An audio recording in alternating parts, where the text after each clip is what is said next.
Hello everyone.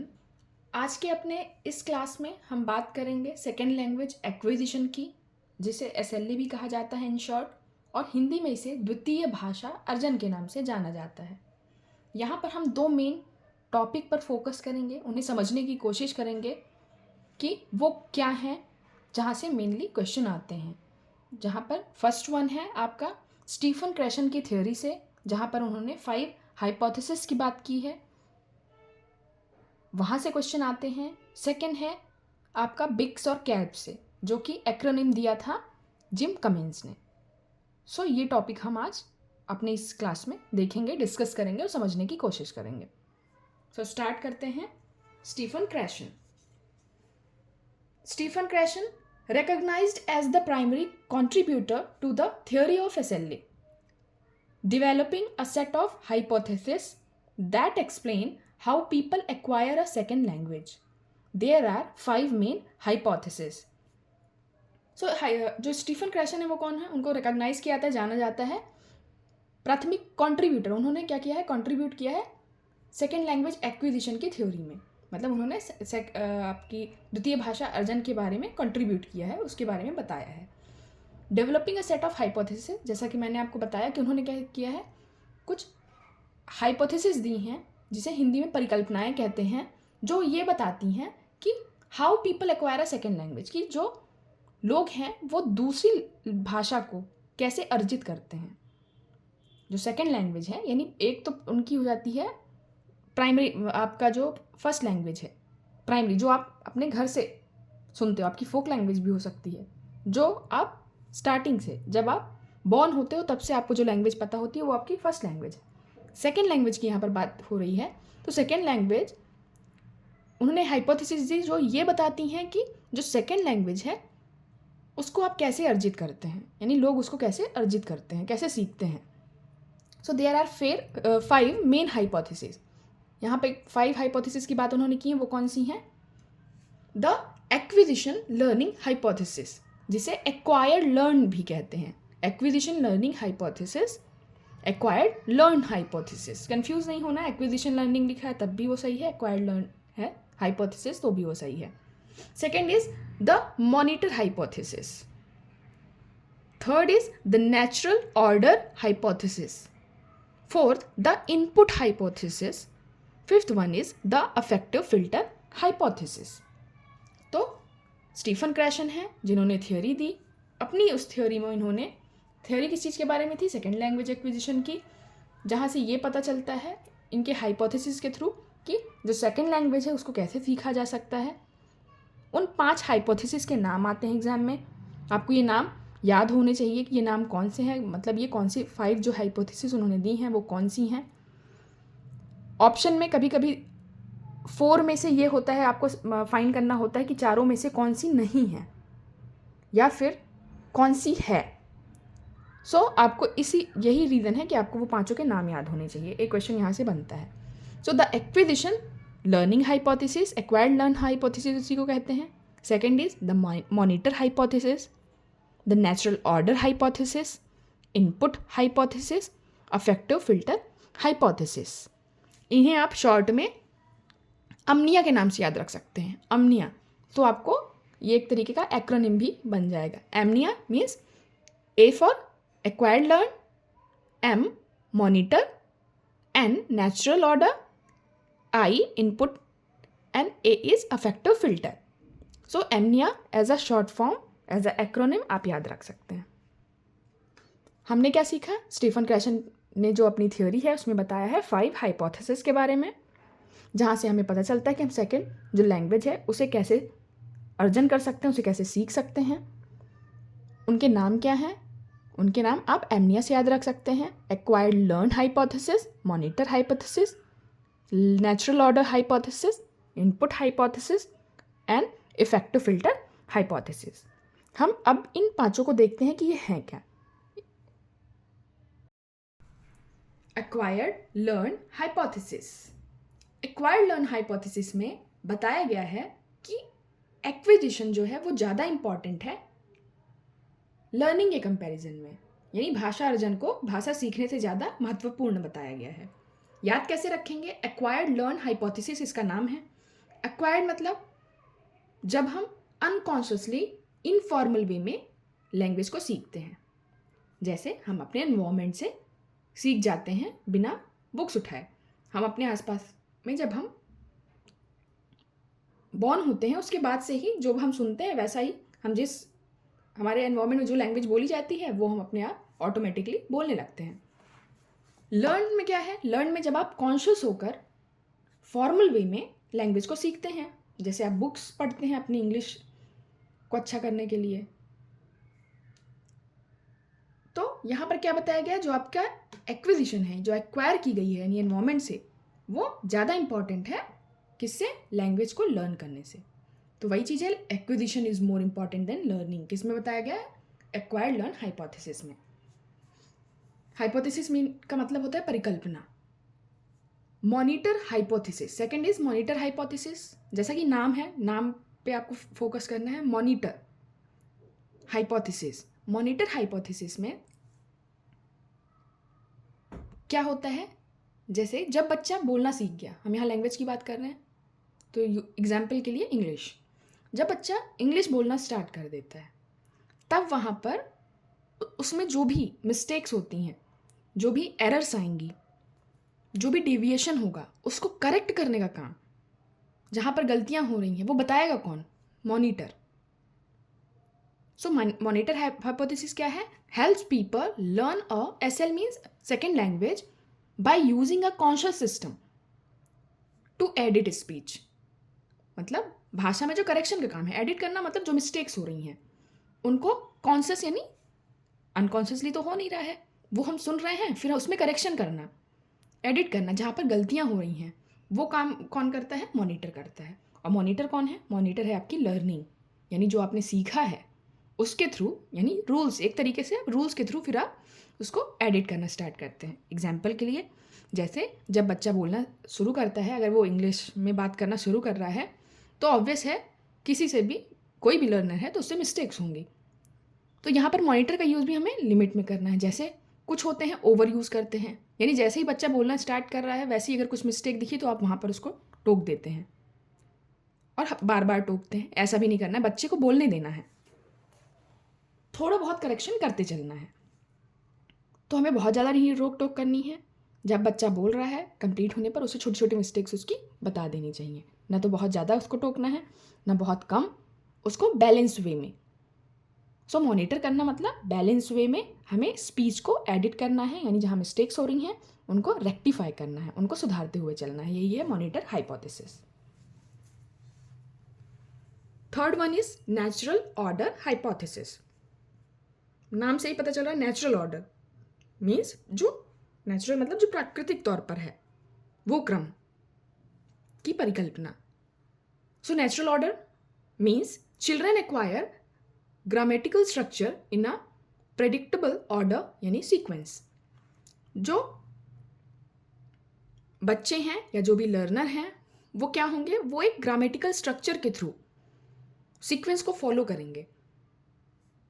For example, बच्चे सबसे पहले अगर आप उन्हें ऐसे लिखने के लिए देंगे या कोई भी पैराग्राफ राइटिंग देंगे तो क्या वो लिख पाएंगे? नहीं लिख पाएंगे। उन्हें एक प्रॉपर ग्रामेटिकल स्ट्रक्चर फॉलो करना होता है। कोई भी लर्नर है, स्टूडेंट है, चिल्ड्रन है, जब वो लैंग्वेज सीखेगा तो उसे एक प्रॉपर स्ट्रक्चर फॉलो करना है, एक सीक्वेंस फॉलो करना है। उसी को बोला गया है नेचुरल ऑर्डर हाइपोथेसिस। आप उस सीक्वेंस को ब्रेक नहीं कर सकते। जैसे पहला जो आपका स्टार्टिंग कहाँ से होती है? लेटर्स से, कि आपको 26 लेटर्स जो आपकी ABCD है वो आपको सीखनी है।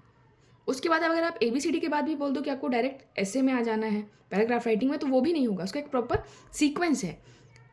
लेटर्स के बाद आपको वर्ड्स पढ़ने होते हैं, वर्ड्स के बाद आप फिर फ्रेजेस बनाना सीखते हैं, देन आप पैराग्राफ राइटिंग यानी कि आप एक सेंटेंस बनाना, धीरे धीरे सेंटेंसेस बनाना स्टार्ट करते हैं, पैराग्राफ राइटिंग करते हैं। उसके बाद आप फिर इसी तरह से पूरा आपका ऐसे या फिर जो भी है आप पैराग्राफ राइटिंग के थ्रू सारी चीज़ें करने लगते हैं खुद से। तो यहाँ पर इसका मीनिंग क्या है कि उसका एक प्रॉपर सीक्वेंस होता है। ये नहीं कि आप पहले पैराग्राफ राइटिंग सीखा आपने, उसके बाद आप लेटर में आएंगे। हर चीज़ का एक प्रॉपर स्ट्रक्चर है, वो हमें फॉलो करना होता है। यही किसमें है? नेचुरल ऑर्डर हाइपोथेसिस में। सो हमने क्या देखा? First one acquired learn hypothesis, जिसमें बताया गया है कि जो एक्विजिशन है वो लर्निंग से ज़्यादा इम्पॉर्टेंट है। मॉनिटर हाइपोथेसिस में बताया गया है, जब हम स्पीच सीख जाते हैं, यानी लर्नर या बच्चे की बात हो रही है, तो उसमें जो एडिट करना है, यानी जो भी एरर्स आ रही हैं, जो भी मिस्टेक्स हो रही हैं, उनको मॉनिटर करते चलना है। किसके थ्रू? अपनी लर्निंग के थ्रू। मतलब गलतियाँ तो पता होती हैं, बोलने के बाद हमें समझ में आता है कि हाँ ये हम बच्चे को ध्यान में रख के देखें, तो अगर मैं टीचर हूँ और तो वो बच्चा अगर मिस्टेक कर रहा है तो मुझे उसे मॉनिटर करना है, अपनी लर्निंग के थ्रू मैं उसको क्या करूँगी, करेक्ट करूँगी। और हर बार नहीं करना है, बहुत कम नहीं करना, एक बैलेंस वे में कि धीरे धीरे करके वो सीखता भी जाए। Third one is natural order hypothesis. इसमें क्या बताया गया कि हमें नेचुरल ऑर्डर को फॉलो करना होता है। मतलब जो सीक्वेंस है, जो ऑर्डर है, ग्रामेटिकल स्ट्रक्चर है, उसके थ्रू ही हम फॉलो करते हुए आगे बढ़ते हैं। Fourth one is input hypothesis. Input hypothesis में हमें ये बताया गया है कि कभी भी लर्नर्स को जो भी सेकेंड लैंग्वेज एक्विजिशन के लिए लर्निंग कर रहे हैं, सेकेंड लैंग्वेज को सीख रहे हैं, उन्हें हमेशा वन स्टेप बियॉन्ड हिज और हर करंट लेवल या स्टेज, मतलब उन्हें जिस लेवल पे जो उनका करंट लेवल है पढ़ाई का, लर्निंग का, उससे एक लेवल ऊपर या आगे की चीज़ें उन्हें प्रोवाइड करनी चाहिए। One step beyond his her current stage या फिर लेवल, उन्हें उनके स्टेज से, उनके करंट लेवल से हमेशा एक स्टेप आगे का, एक स्टेज आगे की चीज़ को हमेशा उन्हें प्रोवाइड करना चाहिए। फॉर एग्जाम्पल, अगर कोई बच्चा है, वो उसे हमने ABCD सिखा दी, अब वो अल्फ़ाबेट के बाद उसे रेगुलर हम सिर्फ अल्फ़ाबेट बताते जाएंगे, अल्फ़ाबेट बताएंगे, तो वो करंट लेवल में ही रह जाएगा। हमें क्या करना है, हमें हमेशा करंट लेवल से एक आगे, मतलब अल्फ़ाबेट हो गया, अब उससे आगे की चीज़ हम उसे प्रोवाइड करेंगे। तो उससे क्या होगा, आगे की चीज़ प्रोवाइड करेंगे, यानी +1 कुछ ऐड करेंगे। सो ये यहाँ पर वही फॉर्मूला बताया गया है कि यहाँ पर उन्होंने कौन सा फॉर्मूला दिया है, इनपुट हाइपोथेसिस, जिसे कॉम्प्रिहेंसिव इनपुट हाइपोथेसिस क्वेश्चन में पूछता है, कॉम्प्रिहेंसिव इनपुट हाइपोथेसिस। सो जहाँ पर इसका फॉर्मूला है I = I+1, मतलब I क्या है, आपका करंट लेवल है, तो करंट लेवल से एक प्लस यानी एक आगे का जो आपका इनपुट है, इनपुट यानी जो भी आप उसे लर्निंग प्रोवाइड करेंगे उसकी करंट से एक आगे होगी, एक स्टेप आगे की, एक स्टेप एडवांस। सो आई मतलब क्या है, करंट लेवल, 1 क्या है, एडवांस लेवल, मतलब उससे एक आगे की, उससे एक स्टेज आगे, उससे एक लेवल आगे, जहाँ पर वो है। जैसे अगर अल्फ़ाबेट है तब उसके आगे फिर वो क्या करेगा, उसके आगे फिर हम लोग उसको वर्ड्स पे लेके जाएंगे, वर्ड की प्रैक्टिस कराएंगे, फिर फ्रेजेस सीखेगा।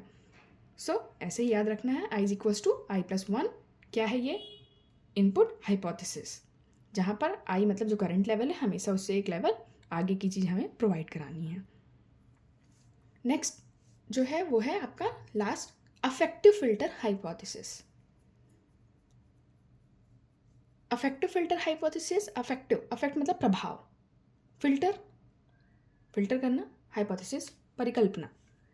इसमें क्या बताया गया है, इसमें सीधा सा है अफेक्ट डालना। अफेक्ट इसका आपके इमोशंस का, जो आपका इमोशन है उसका फ़र्क आपके सीखने पर पड़ता है, यानी आपकी लर्निंग पर।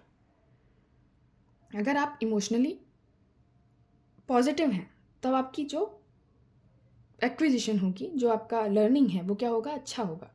सेम वही, अगर आपका जो इमोशनल है, वो आपका जो स्टेट है इमोशनल, वो क्या है, नेगेटिव है, आप बहुत स्ट्रेस में हैं, आप बहुत लो फील कर रहे हैं, कॉन्फिडेंस नहीं है, मोटिवेशन बहुत लो है, तो ऐसे टाइम पर क्या होगा, आपकी लर्निंग को वो अफेक्ट करेगी वो चीज़ें, मतलब प्रभाव पड़ेगा उन पे। कैसा, नेगेटिव प्रभाव। आप चीज़ को जितने बेटर तरीके से कर सकते हैं वो आप नहीं कर पाएंगे। सो अफेक्टिव फिल्टर हाइपोथेसिस में बताया गया है कि आपका जो इमोशनल स्टेट है वो क्या होता है, वो उस पर इफ़ेक्ट पड़ता है आपके इमोशंस का। अगर पॉजिटिव है तो लर्निंग अच्छी होगी, अगर नेगेटिव चीज़ें हैं तो आपकी जो लर्निंग है वो क्या होगी, उस पर प्रभाव पड़ेगा, वो अच्छी नहीं होगी। सो क्या है, तो हमें इसके लिए अफेक्टिव फिल्टर हाइपोथेसिस के थ्रू ये पता चलता है कि हमें अपनी हमेशा लर्निंग को क्या रखना है, पॉजिटिव रखना है, जितना ज़्यादा हो सके उतना ज़्यादा पॉजिटिव रहना है, मोटिवेटेड रहना है। अगर हम स्ट्रेस, एंग्जाइटी होती है तो हमारी लर्निंग क्या होगी, स्लो होगी, उस पर अफेक्ट पड़ेगा। सो हमने क्या देखा, फोर्थ इनपुट हाइपोथेसिस, जिसमें ये एज इट इज़ आता है, ये एक्चुअल में one step beyond his her current level या फिर करंट स्टेज, ये ऑप्शन का ही है, क्वेश्चन इसमें ऐसे ही आता है कि उसका इनपुट क्या होना चाहिए बच्चों का, या फिर इसका मीनिंग क्या है, i इक्वल्स टू y+1। तो इनपुट हाइपोथेसिस में बताया ही गया है कि जो बच्चा है उसको जो लर्निंग मटेरियल जो प्रोवाइड किया जाएगा वो क्या होना चाहिए, हमेशा वन स्टेप बियॉन्ड, उससे आगे का होना चाहिए जो उसका करंट लेवल है। जहाँ पर आई मतलब जो करंट लेवल है, यानी जो उसकी लर्निंग है करंट टाइम पर, वो उससे हमेशा अगर उसको कुछ नया सिखाना है तो हमेशा क्या होनी चाहिए, उससे एडवांस लेवल, यानी उससे एक्स्ट्रा, उसके आगे की। अफेक्टिव फिल्टर, नाम से ही, नाम पे अगर आप थोड़ा ध्यान देंगे तो आपको खुद ही चीज़ें भूलेंगी नहीं, आपको सिर्फ रिवाइज करना है। अफेक्ट यानी प्रभाव, किसका प्रभाव, आपकी लर्निंग पर, आपके इमोशंस का प्रभाव पड़ता है। अगर आप पॉजिटिव फील कर रहे हैं यानी पॉजिटिव इमोशन है तो आपकी लर्निंग बेटर होगी, जबकि अगर नेगेटिव फीलिंग्स हैं आपकी, नेगेटिव फीलिंग मतलब जब आप बहुत ज़्यादा स्ट्रेस में हैं तो आपकी जो क्षमता है लर्निंग की वो क्या होगी, वो आपको रुकावट के काम करेगा, यानी अच्छी नहीं होगी। वही चीज़ यहाँ पे लिखी है, learners emotional state acts like a filter. जो लर्नर्स का, यानी कि जो लर्नर्स कौन हो गया, स्टूडेंट हो गया, कोई भी जो भी सेकेंड लैंग्वेज सीख रहा है, उसके इमोशनल स्टेट, उसका जो इमोशनल यानी कि भावनात्मक जो पक्ष है, अगर वो क्या हो रहा है, वो एक्ट करता है, वो किसकी तरह व्यवहार करता है, फिल्टर की तरह। फिल्टर पता है छानना, मतलब फिल्टर क्या करता है, अलग अलग करना। तो किसका काम क्या अलग करता है, वो कैसा एक्ट करता है, फिल्टर की तरह।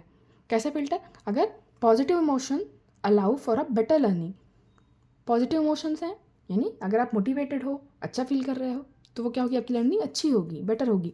While negative feelings like anxiety and stress, अगर नेगेटिव फीलिंग है, जैसे आप बहुत ज़्यादा परेशान हो, गुस्से में हो, मोटिवेशन लो है, तो क्या होगा, can block comprehension.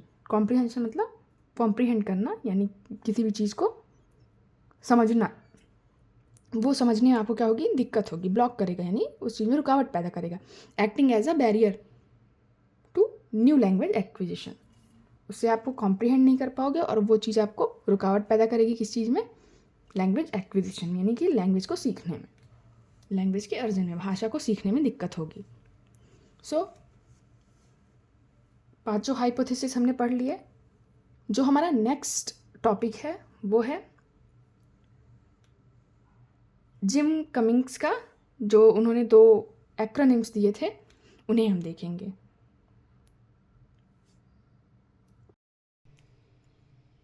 So BICS and kelp क्या है, बिग्स एंड कैल्प एक्रोनिम्स हैं।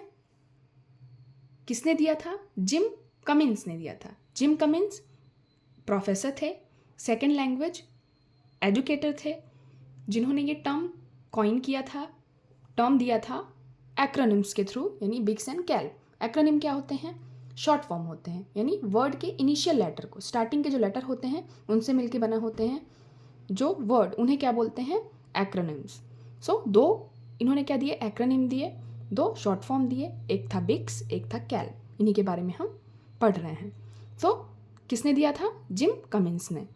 ये भी कई बार पूछा गया है कि बिग्स एंड कैल्प जो टर्म है किसने कॉइन किया था, तो जिम कमिंस ने।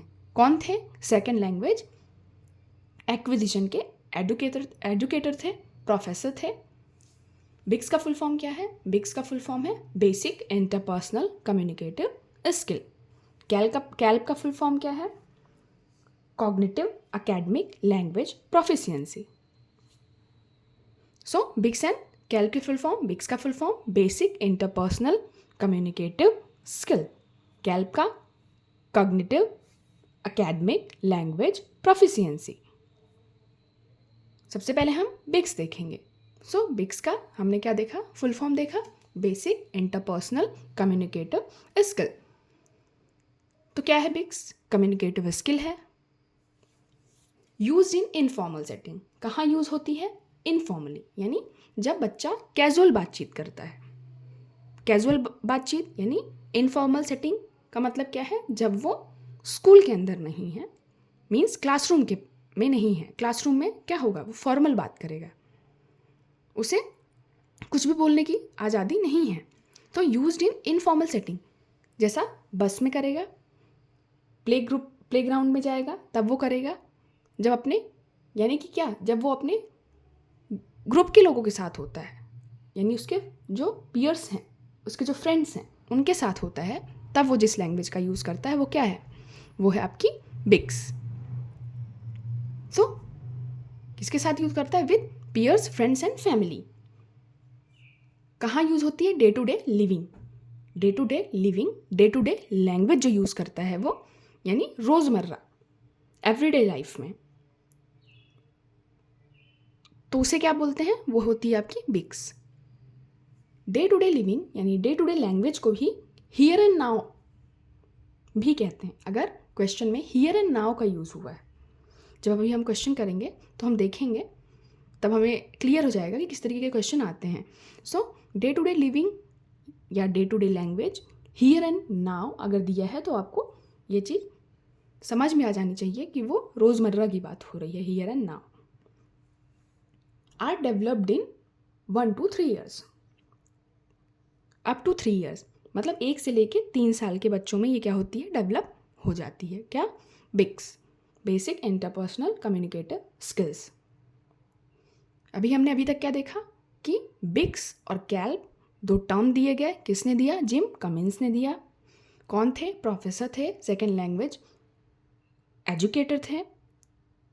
उन्होंने क्या बताया कि जो बिग्स है उसका यूज़ किया जाता है इनफॉर्मल सेटिंग में, मतलब कैजुअल टॉक में। लाइक जब बच्चा बस में होगा, प्लेग्राउंड में होगा, तब वो इस लैंग्वेज का यूज़ करेगा। किसके साथ? अपने पीयर्स के साथ, फ्रेंड्स के साथ, फैमिली के साथ। कहाँ पे यूज़ करेगा? डे टू डे लैंग्वेज का यूज़ करेगा, डे टू डे लिविंग में करेगा, here and now. Are developed in 1 to 3 years, कब तक डेवलप हो जाती हैं? 1 से लेके 3 साल तक। नेक्स्ट हम देखेंगे कैल्प के बारे में। सो कैल्प क्या है? Kelp is cognitive academic language proficiency. Proficiency का मीनिंग होता है दक्षता या निपुणता। यहाँ पर दक्षता या निपुणता किस चीज़ में दक्ष होना? लैंग्वेज में, एकेडमिक लैंग्वेज। सो कॉग्निटिव एकेडमिक लैंग्वेज प्रोफिशिएंसी मतलब लैंग्वेज में दक्ष होना, स्किल्ड होना, वही है आपका क्या? कैल्प। कॉग्निटिव का मीनिंग क्या होता है? कॉग्निटिव का मीनिंग होता है आपका जो माइंड से है, ब्रेन।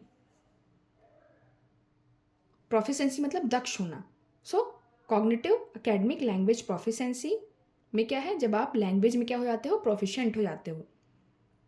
यूज़ कहाँ होती है? यूज्ड इन फॉर्मल सेटिंग, यानी जब आप क्लासरूम में होते हो तो आप क्या करते हो? क्लासरूम में जब आप होते हो तो उस फॉर्मल सेटिंग में आप का कैल्प यूज़ होता है। कैसे यूज़ होता है? कैल्प है क्या? एक एबिलिटी है, ability to understand and use the complex language. एक ऐसी एबिलिटी जहाँ पर आप अंडरस्टैंड करते हो यानी समझते हो और यूज़ करते हो कॉम्प्लेक्स लैंग्वेज को। प्रोफिशिएंट की बात की थी अभी हमने, दक्ष होने की। तो दक्ष होगे जब आपका वोकैब क्या होगा? उस चीज़ में आपकी वोकैबलरी भी अच्छी होगी, जो क्या है? Needed for academic success. जो एकेडमिक सक्सेस के लिए क्या है? उसकी नीड है, आवश्यकता है। तो फॉर्मल सेटिंग में यूज़ होगी। राइटिंग कॉम्प्लेक्स ऐसे, जैसे कॉम्प्लेक्स लैंग्वेज कहाँ यूज़ करते हैं हम? जब हम ऐसे राइटिंग करते हैं। राइटिंग कॉम्प्लेक्स ऐसे, जब हम कॉम्प्लेक्स ऐसे यूज़ करते हैं तो हम क्या करते हैं? एनालाइज करते हैं, कॉम्प्रीहेंड करते हैं, सिंथेसिस करते हैं। ये सारी चीज़ें हम किस में करते हैं? कैल्प में।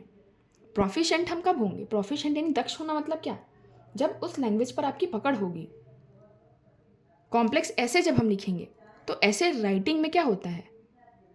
ऐसे राइटिंग में हम ब्रेन का ही तो यूज़ करते हैं अपने। हम एनालाइज करने की कोशिश करते हैं जिस भी टॉपिक पे हमें मिला है। एनालाइज करना मतलब चीज़ों को ब्रेक करके, जो भी टॉपिक है हमारा उसे हम क्या करते हैं? ब्रेक डाउन करके, छोटे छोटे पार्ट्स में, टुकड़ों में डिवाइड करके हम क्या करते हैं? उसे समझाने की कोशिश करते हैं। कॉम्प्रीहेंड करना, समझने की कोशिश करते हैं कि एक्चुअल मीनिंग क्या है, क्या चीज़ होती है, क्या कैसे है। सिंथेसिस करते हैं, जस्ट अपोजिट एनालाइज का, कि हम छोटी छोटी चीज़ों को मिलाकर बताने की कोशिश करते हैं कि एक्चुअल में क्या होता है। फॉर एग्जाम्पल, जैसे हम बुक रिव्यू करते हैं तो बुक रिव्यू कैसे करते हैं? हम एनालाइज करते हैं, कॉम्प्रीहेंड करते हैं, सिंथेसिस करते हैं, तब जाकर हम एक रिव्यू दे पाते हैं, चाहे वो बुक रिव्यू हो या किसी भी चीज़ के रिव्यू की बात हो। वहाँ पर हमारी क्या होती है? क्रिटिकल थिंकिंग यूज़ होती है। Is developed in 5 to 7 years। Develop कब होती है? बच्चों में 5 to 7 years में। बिग्स और कैल्प दोनों ही किसके अंतर्गत आते हैं? सेकेंड लैंग्वेज एक्विजिशन के अंतर्गत आते हैं। दोनों ही सेकेंड लैंग्वेज एक्विजिशन में हैं। दिया किसने था? जिम कमिंस ने दिया था। जो बिग्स है आपका वो बेसिक इंटरपर्सनल कम्युनिकेटिव स्किल है। कैल्प आपका कॉग्निटिव एकेडमिक लैंग्वेज प्रोफिशिएंसी है। बिग्स जैसा कि नाम से ही पता है बेसिक, यानी क्या है वो? मूल, यानी बेसिक जो स्टार्टिंग है। इसलिए बेसिक वाली चीज़ क्या होंगी? बेसिक और प्रोफिशिएंट में डिफरेंस क्या है? बेसिक वाली नॉर्मल चीज़ें होंगी, यानी आपका नॉर्मल बिहेवियर। उसमें आपको बहुत ज़्यादा वोकैब की ज़रूरत नहीं है, बहुत ज़्यादा क्रिटिकल थिंकिंग की यूज़ नहीं है। इसलिए बिग्स में क्या था? इसलिए बिग्स जो है इनफॉर्मल सेटिंग में यूज़ होता था। लाइक बच्चा जब अपने प्ले ग्राउंड में होता है, जब वो खेलता है अपने पीयर्स के साथ, अपने फ्रेंड्स के साथ, तब वो क्या करता है? तब वो जिस डे टू डे लैंग्वेज का यूज़ करता है उसे क्या कहते हैं? उसे बोलते हैं बिग्स। कैल्प में क्या है? जब वो एनालाइज करता है, सिंथेसिस करता है। कहाँ पर? फॉर्मल सेटिंग की बात हो रही है, जब वो क्लासरूम में होता है, तब उसका डे टू डे जो लैंग्वेज वो यूज़ करता है वो उस लैंग्वेज को नहीं यूज़ करेगा। वो लैंग्वेज यूज़ भी नहीं करता। वो क्लासरूम सेटिंग में अपना कुछ भी जो घर में वो, या फिर वो जो उसकी फोक लैंग्वेज है, लोकल लैंग्वेज है, वो भी वो यूज़ करता है, बट यहाँ पर वो नहीं करेगा जब वो फॉर्मल सेटिंग में होगा, यानी कैल्प में। सो हमारा बिग्स कंप्लीट हो गया एंड कैल्प दिया था जिम कमिंस ने। अब हम देखेंगे इससे related questions. Our first question is the terms Biggs and Kelp were introduced by। जो टर्म थे बिग्स और कैल्प वो किसने प्रस्तुत किए थे? जीन पियाजे, जिम कमिंस, लेव वाइगॉस्की, पानिनी। सो जो दो टर्म थे बिग्स और कैल्प वो इंट्रोड्यूस किए थे, कॉइन किया था किसने? जिम कमिंस ने। जिम कमिंस एक प्रोफेसर थे, सेकेंड लैंग्वेज एजुकेटर थे, जिन्होंने दो टर्म दिए थे as acronym, BICS and CALP. So correct answer is B.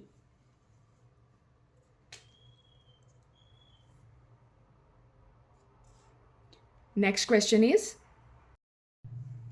Which one of the following activities come under CALP. CALP के अंतर्गत कौन सी एक्टिविटी आएगी? 4 एक्टिविटीज दी हुई हैं, इन चारों में से कौन सी एक्टिविटी कैल्प के अंतर्गत आएगी? कैल्प क्या था? कैल्प हमारा कॉग्निटिव एकेडमिक लैंग्वेज प्रोफिशिएंसी था, जिसमें क्या होता था? जिसमें ये एक ऐसी एबिलिटी है जहाँ पर हम अंडरस्टैंड करते हैं, समझते हैं और यूज़ करते हैं हमारी कॉम्प्लेक्स लैंग्वेज का, जहाँ पर हम एनालाइज करते हैं, सिंथेसिस करते हैं, कॉम्प्लेक्स चीज़ों को समझने की कोशिश करते हैं, उन्हें कॉम्प्रीहेंड करते हैं, वो हमारा कैल्प है। सो इनमें से, इन चारों में से ऐसा कौन सा ऑप्शन है जहाँ पर ये सारी चीज़ें यूज़ होंगी, या फिर इनमें से कोई यूज़ होगी? तो first one is making an appointment for a salon. Salon जाने के लिए जो अपॉइंटमेंट हमें लेनी है वहाँ पर। आंसरिंग कॉल्स, कॉल का आंसर देने में। मेकिंग रिजर्वेशन करने में। राइटिंग बुक रिव्यू, या फिर किसी बुक का रिव्यू करने में। सो हमने ये एग्जाम्पल देखा भी था बुक रिव्यू के लिए। जब हम बुक रिव्यू करेंगे तो हमें एनालाइज करना पड़ेगा, हमें अपनी कॉम्प्रिहेंशन का यूज़ करना पड़ेगा, पर इनमें से कोई भी हमें इन तीनों में यूज़ नहीं करना। यहाँ पर हमें किसी भी एनालिसिस की ज़रूरत नहीं है। फ़ोन आपको आंसर करने के लिए, किसी भी कॉल का आंसर करने के लिए, या आपको रिजर्वेशन कराना है कहीं भी, तो उसके लिए हमें सिंथेसिस और एनालिसिस की ज़रूरत नहीं है, कॉम्प्रिहेंशन की ज़रूरत नहीं है। हमें अपना बस जो फॉर्मेलिटीज़ है वो पूरी करनी है और हमारा रिजर्वेशन हो जाएगा, हमारा फ़ोन कॉल हो जाएगा, हमारी अपॉइंटमेंट फिक्स हो जाएगी। तो जहाँ पर इन चीज़ों का यूज़ होगा, क्रिटिकल थिंकिंग यूज़ होगी हमारी, वो क्या है? Writing book review. So answer is writing book review. Tick कर लेंगे, answer is D. Question number 3 is basic interpersonal communicative skills refers to. जो बिग्स है वो क्या रिफर करता है? बिग्स का मीनिंग क्या है? Communicative language teaching, language needed for here and now communication, language needed for conveying abstract ideas, language needed for communication by young learners. So BICS का फुल फॉर्म क्या था? बिग्स का full form था basic interpersonal communicative skill. So communicative और communication ये word हर जगह use हुए हैं। सो कंफ्यूज नहीं होना है, इंटरपर्सनल कम्युनिकेटिव स्किल है, पर कैसी? डे टू डे लैंग्वेज पर बेस्ड है, डे टू डे लिविंग पर। सो यहाँ पर कौन सा आंसर करेक्ट होगा? Second, B, language needed for, ऐसी लैंग्वेज जिसकी जरूरत कहाँ है, जो कहाँ यूज होती है? डेट बताया भी था मैंने, वर्ड हियर एंड नाउ को याद रखना है। हियर एंड नाउ का मीनिंग होता है एक्चुअल में इस फ्रेज का प्रेजेंट टाइम पे, एट प्रेजेंट। एट प्रेजेंट को हम बोल सकते हैं here and now. I am going to unpack my bag. अगर मैं एक सेंटेंस यूज करती हूँ कि I am going to unpack my bag here and now, उसका मीनिंग है कि मैं अब तुरंत जा रही हूँ, अभी प्रेजेंट यानी जो करंट टाइम पर, प्रेजेंट टाइम पर अब मैं जा रही हूँ करने, यानी डे टू डे लाइफ की बात हो रही है। Same as language needed for here and now communication. Here and now means at present, यानी प्रेजेंट टाइम पर, यानी कि जो भी चल रही है, यानी डे टू डे लाइफ की बात हो रही है, डे टू डे लैंग्वेज की बात हो रही है। तो BICS refers to language needed for here and now communication. तो आंसर करेक्ट होगा बी।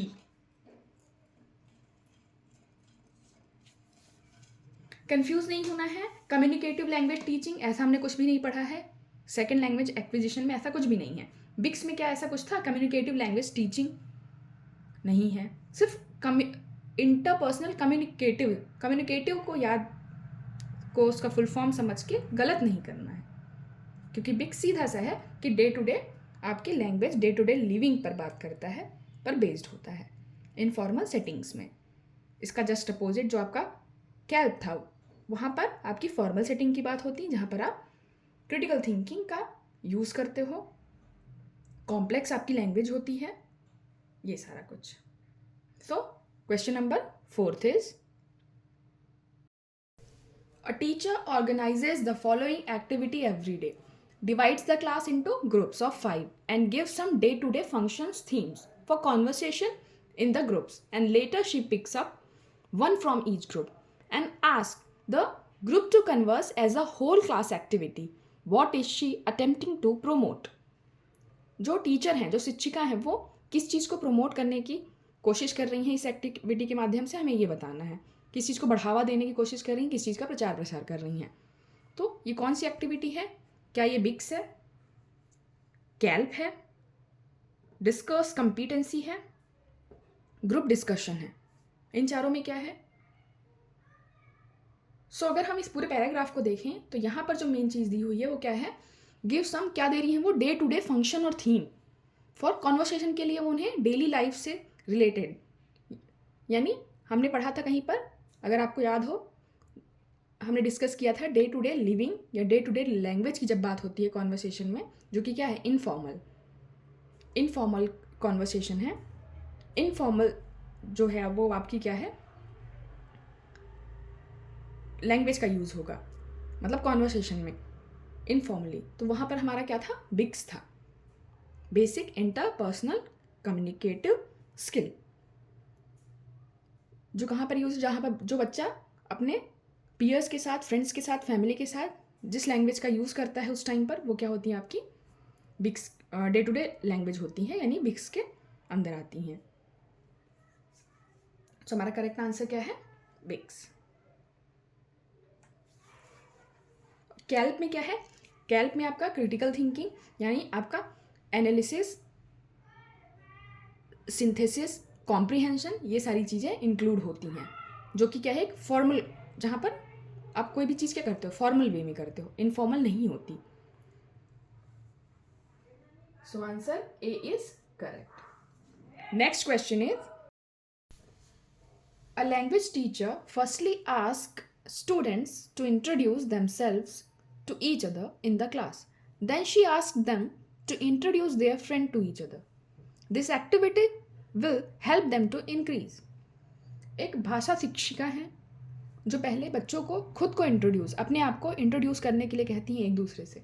उसके बाद वो बच्चों को कहती हैं कि वो अपने दोस्तों को एक दूसरे से इंट्रोड्यूस कराएं। पहले खुद के लिए इंट्रोड्यूस करने को कहती हैं, बाद में अपने दोस्तों को इंट्रोड्यूस कराने के लिए कहती हैं। This activity will help them to increase. ये जो गतिविधि है ये किस चीज़ को बढ़ावा देने में मदद करेगी? CALP, BICS, triple P, ELT। तो किस चीज़ को बढ़ावा देने में मदद करेगी ये? यहाँ पर क्रिटिकल थिंकिंग जैसा कुछ नहीं है, एनालिसिस या सिंथेसिस कुछ करना नहीं है। यहाँ पर किसी की बात हो रही है, एक जनरल जो day to day living, day to day language की बात हो रही है, जहाँ पर क्या करना है, इंट्रोडक्शन देना है, अपने आप को इंट्रोड्यूस करना है और अपने फ्रेंड को इंट्रोड्यूस करना है। तो इसका करेक्ट आंसर क्या होगा, BICS, basic interpersonal communicative skill. Next question is what is meant by I+1? I+1 क्या है, I+1 का मतलब क्या है? सो I+1 हमने कहाँ पर देखा है, हमने SLA में देखा है। SLA मतलब सेकेंड लैंग्वेज एक्विजिशन में हमने I+1 के बारे में पढ़ा है। सेकेंड लैंग्वेज एक्विजिशन की जो थ्योरी थी वो किसने दी थी, स्टीफन क्रैशन ने दी है, जहाँ पर उन्होंने 5 हाइपोथेसिस के बारे में बताया है। उन 5 हाइपोथेसिस में एक हाइपोथेसिस है आपका इनपुट हाइपोथेसिस। इनपुट हाइपोथेसिस में उन्होंने बात की है I = I+1 की, जिसका मतलब है कि जो बच्चा है उसको जो लर्निंग मटेरियल प्रोवाइड किया जाएगा या किया जाना चाहिए वो हमेशा उसके करंट नॉलेज से, उसके करंट लेवल की जो एबिलिटी है, उसकी जो करंट क्षमता है, उससे एक स्टेप आगे की होनी चाहिए, एक स्टेप ज़्यादा होनी चाहिए। मतलब उसका जो करंट नॉलेज है उससे उसको एक स्टेप ज़्यादा, एक स्टेप आगे की, एक लेवल आगे की मटेरियल उसको प्रोवाइड करना चाहिए, जिससे उसकी जो लर्निंग है वो क्या होगी, और भी बेहतर होगी। ये था इनपुट हाइपोथेसिस में। सो इनमें से कौन सा ऑप्शन जो है वो करेक्ट होगा, चारों ही ऑप्शन एक तरीके से पॉजिटिव हैं, बट I+1 कौन बता रहा है, किस ऑप्शन के थ्रू I+1 जो है हमारा प्रूफ हो रहा है। So option number A, material should be just slightly above the learners current level of abilities. जो सामग्री विद्यार्थी की जो क्षमताएं हैं उसके वर्तमान स्तर से थोड़ी सी ऊपर होनी चाहिए। जो शिक्षण सामग्री है वो विद्यार्थी की क्षमताओं की वर्तमान जो स्तर है यानी करंट लेवल है उससे ऊपर की होनी चाहिए, यानी कि I = I+1 होनी चाहिए। इसका मतलब यही है A. So option A is correct, tick कर लेंगे ऑप्शन ए। बाकी student need to identify their learning strength and weaknesses to set goals, ये ऐसा कुछ नहीं है। Student do better when paired with other above their level, reinforce class work with independent homework. Option जो है वो positive है, बट I+1 का मीनिंग क्या है कि जो स्टीफन क्रैशन है उन्होंने अपने इनपुट हाइपोथेसिस में बताया है कि जो मटेरियल है, जो शिक्षण सामग्री है वो बच्चों को उनके जो करंट लेवल है उससे एक लेवल आगे की होनी चाहिए।